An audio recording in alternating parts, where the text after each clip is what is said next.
é o jejum? A Bíblia ordena que jejuemos? Há uma forma certa de jejuar? Tenho certeza que essas e outras perguntas já passaram pela mente de todo cristão. Talvez você até chegou nesse vídeo porque estava buscando algo nesse sentido. Eu sou a Sara do canal Etc e Tal e hoje vamos conversar sobre A Cultura do Jejum, uma obra de Luciano Subirá. Aqui seremos apresentados a doutrina bíblica do jejum, a percepção profética da sua relevância para o tempo do fim, além de, claro, orientações práticas. Enquanto a vinheta está rolando, vai deixando seu like e se inscreve para receber mais conteúdos como esse.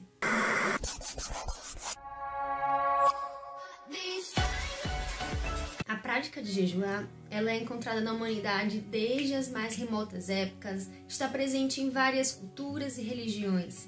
Para o cristão, jejuar não é só abster de comida, passar fome. Ele é um meio para um fim. Ele possui propósitos espirituais. E esses propósitos nos levam a combinar o jejum com oração, adoração, leitura e meditação da palavra.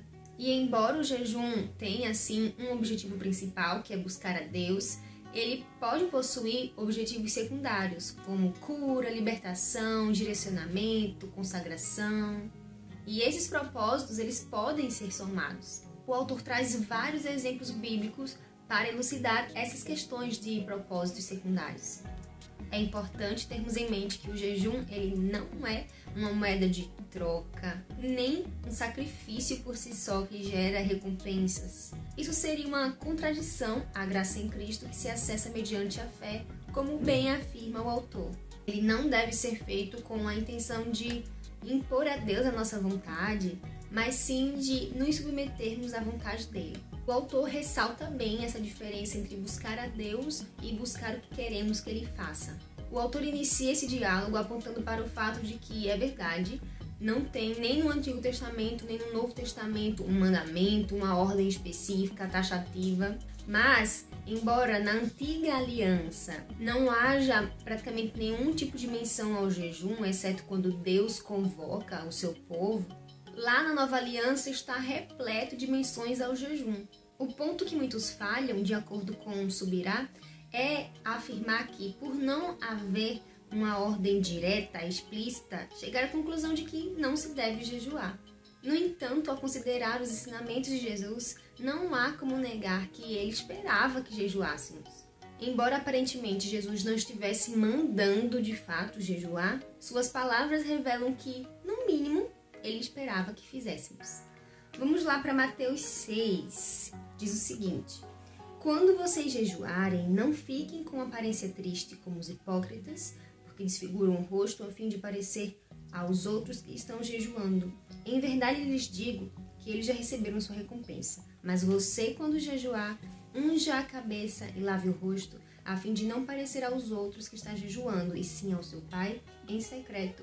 E o seu Pai, que lhe vê em secreto, lhe dará a recompensa.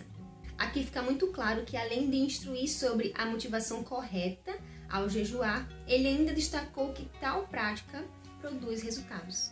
O autor defende que isso também fica muito evidente quando Cristo vai aos céus e deixa para os seus apóstolos uma ordem na grande comissão. Subirá vai alfinetar ainda mais ao dizer que os cristãos às vezes são contraditórios, porque muitos defendem o falar em línguas, o dízimo, mas rejeitam o jejum. Quando nenhum dos três encontramos imperativos para que sejam feitos. Então, seguindo a lógica, ou abraçamos os três, ou rejeitamos os três. Da mesma forma que em Mateus 6, ele não diz, quando você estiver a fim de orar. Ele diz, quando orar. Ainda no mesmo capítulo, Jesus não diz, se algum dia você tentar jejuar. Ele diz, quando você jejuar. Ele considerou o jejum uma prática tão natural da vida cristã que disse aos seus discípulos e aos seus críticos que orar e jejuar faria parte de sua vida depois que ele se fosse. No segundo capítulo, Luciano Subirá faz um passeio ao longo da história. Ele traz registros bíblicos e outras fontes históricas, comprovando que os cristãos, eles sempre jejuaram. Com isso, ele pretende nos mostrar que, embora essa cultura do jejum não esteja tão dissimulada nos cristãos da modernidade, foi algo que sempre esteve presente desde a igreja primitiva. E tão importante quanto olhar para trás e ver que a história do cristianismo carrega consigo essa cultura do jejum, Subirá afirma que para alcançarmos a macrovisão bíblica acerca desse tema, é necessário também olharmos para o futuro, com a lente da percepção profética. No terceiro capítulo, ele vai discorrer e mostrar que profecias foram anunciadas para indicar eventos necessários que antecederão a volta de Cristo, com uma atenção especial para a profecia de Joel. Eu vou ler aqui alguns recortes para vocês entenderem a profundidade do estudo mesmo que Luciano traz aqui. Antes de mencionar o derramar do Espírito Santo, Joel anunciou que Deus enviaria chuvas, as primeiras e as últimas. Alegoricamente, as chuvas apontam para o derramar do Espírito Santo. E o que se entende da alegoria? Que as primeiras chuvas vieram no dia de Pentecostes para anteceder o início da semeadura do Evangelho no mundo, e as últimas chuvas antecederão a colheita. Um dos grandes sinais escatológicos que antecedem o retorno de nosso Senhor é um poderoso avivamento. Embora não podemos afirmar que o jejum seja unicamente o propulsor dessa nova estação, ele faz no mínimo parte da equação. Há uma forma certa de jejuar? O que encontramos nas Escrituras está mais ligado ao porquê fazemos, ligado a motivações e propósitos, do que o como fazer. Não encontramos regras rígidas a esse respeito, então a menos que você receba um direcionamento muito específico vindo do Espírito Santo, da parte de Deus, o cristão ele está livre basicamente para jejuar quando ele quiser, como quiser, com a frequência que quiser.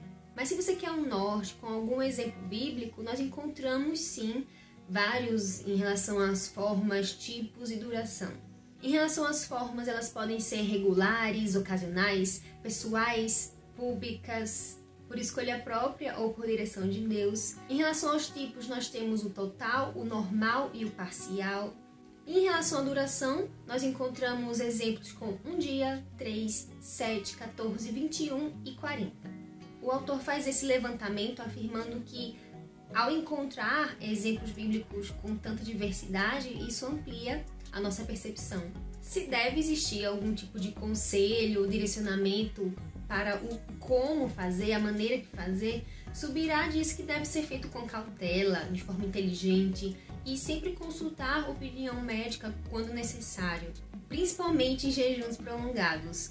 E ele tem, inclusive, um capítulo dedicado a isso, né, de como jejuar, formas de jejuar, trazendo dicas próprias, né, da sua experiência com o jejum, mas também orientações médicas por um especialista na área. Em geral, nesses capítulos, Luciano Subirá vai trazer orientações práticas de como proceder antes, durante e após o jejum, né, como quebrar o jejum. Só pode jejuar comida? O autor afirma que, embora é verdade que haja outras formas de abstinência além da comida, o jejum é, em essência, a privação de comida. E embora nos tempos modernos o autor ele reconhecer que o jejum de entretenimento ele pode ser feito sim, ele tem sua importância, ele deve ser feito de modo a complementar e não a substituir. Por que jejuar? Em Mateus 4,4 está escrito: nem só de pão viverá o homem, mas também de toda palavra que sai da boca de Deus. O autor usa essa passagem para elucidar 3 princípios que Jesus nos trouxe. O primeiro é que existem 2 tipos de alimentos, o natural e o espiritual. Eles não são um excludente do outro. Faz refletir sobre questões como fome e saciedade. Para elucidar essa questão, Subirá traz o seguinte relato. As mães geralmente não deixam que as crianças comam lanchinhos antes das principais refeições, isso porque a criança acaba perdendo o apetite para os alimentos mais importantes, com mais nutrientes. Então, basicamente, fazendo um paralelo, estamos nos empanturrando com tanta coisa natural que não sobra espaço para a nossa fome espiritual. Nós ficamos facilmente distraídos com as coisas naturais, que perdemos a perspectiva daquilo que é espiritual. A geração atual tem se perdido em uma entrega sem precedentes à busca do prazer. O entretenimento se tornou uma obsessão. Passamos os dias exageradamente estimulados a ponto de chegar à insensibilidade. Ironia das ironias. Uma era de glutões, tolerantes, viciados em divertimentos e tweets, repleta de desejos ilícitos, produziu a safra de gente mais entediada e entediante. Quando nossos dias são marcados por excessos, carecemos da paixão da pura fome. O terceiro ponto é o ensino prático para o poder que há nessa abstinência, o principal efeito do jejum. Ele é um meio de despertar a alma para as coisas certas. A prática do jejum é um exercício de domínio próprio. O jejum limpa a alma, levanta a mente, submete a carne ao espírito, torna o coração contente e humilde, dispersa as nuvens da concupiscência, apaga o fogo da luxúria e acende a verdadeira luz da castidade. A santificação exige mudança de comportamento. Nós mudamos não para sermos salvos, nós mudamos porque fomos salvos. A santificação total implica afetar as três partes que integram o ser humano: espírito, alma e corpo. O espírito é o lugar onde temos a consciência de Deus, a alma é onde temos consciência de nós mesmos e do que nos toca. A Bíblia chama o corpo de lugar onde o espírito habita, ou seja, somos seres espirituais que habitam num corpo. E esse corpo é um meio de comunicação com o mundo natural através dos sentidos. O espírito tem consciência das coisas espirituais. Na alma, o homem tem consciência de si mesmo. Por último, o corpo nos dá consciência das coisas naturais. Nosso espírito foi regenerado, nossa alma encontra-se em processo de restauração, nossa carne ainda carrega a natureza pecaminosa. Diante disso, os efeitos do jejum podem ser classificados pelo que fazem em cada parte de nosso ser completo. O jejum fortalece o espírito, aflige a alma e subjuga o corpo. E como o jejum pode ajudar o espírito humano? Ele remove o entulho da carne que o sufoca. O Espírito Santo testemunha em nosso espírito que somos salvos. Muitos não percebem a liderança suave do Espírito em seu próprio espírito. E o jejum, ao afligir a alma e o corpo, nos torna mais sensíveis espiritualmente para ouvir o Espírito. Sabemos que a fé é do Espírito e não da alma. E o jejum possui poder de remover o entulho carnal da nossa incredulidade e auxiliar no exercício da fé. Nossa vida cristã deve afetar nossa vontade, razão e sentimentos, e não o contrário. O jejum tira a alma do controle. Jejuar faz bem para o corpo. É constatado que o jejum feito de maneira certa, ele faz bem não somente para nós espiritualmente, mas também para o nosso corpo natural, porque a abstinência de comida, ela traz inúmeros benefícios, e entre elas está a desintoxicação do corpo. Só que o autor ele ressalta que o posicionamento do cristão ele deve ser: eu jejuo porque a Bíblia diz, e não jejuo porque é saudável. Os benefícios naturais, eles são meras consequências que são boas para nós, graças a Deus. Eu achei muito interessante que Subirelli traz falas e posicionamentos de um especialista, inclusive tem um capítulo todo desse especialista abordando os benefícios e comentando o que acontece no nosso corpo quando jejuamos. Muito interessante. E além da extensa lista de exemplos bíblicos, como é de caráter do autor, o seu livro ele é cheio de histórias e testemunhos pessoais, e o autor compartilha conosco, seus também fracassos de jejum, seja por não ter resistido à tentação de comer algo ou por ter passado mal por estar jejuando de forma incorreta. Claro que ele também traz exemplos de sucesso, e aborda ali seus jejuns de 40 dias. Nas palavras do autor, no terreno do jejum, nós aprendemos também com os nossos erros. Então, devemos ser pacientes. O autor defende que a prática do jejum ela não deve ser estimulada apenas de forma teórica, mas também, principalmente, através do exemplo. Esse é um dos grandes motivos dele compartilhar suas experiências conosco. Só não podemos ceder ao desânimo. Assim como qualquer outra coisa, a prática do jejum é aperfeiçoada com o tempo.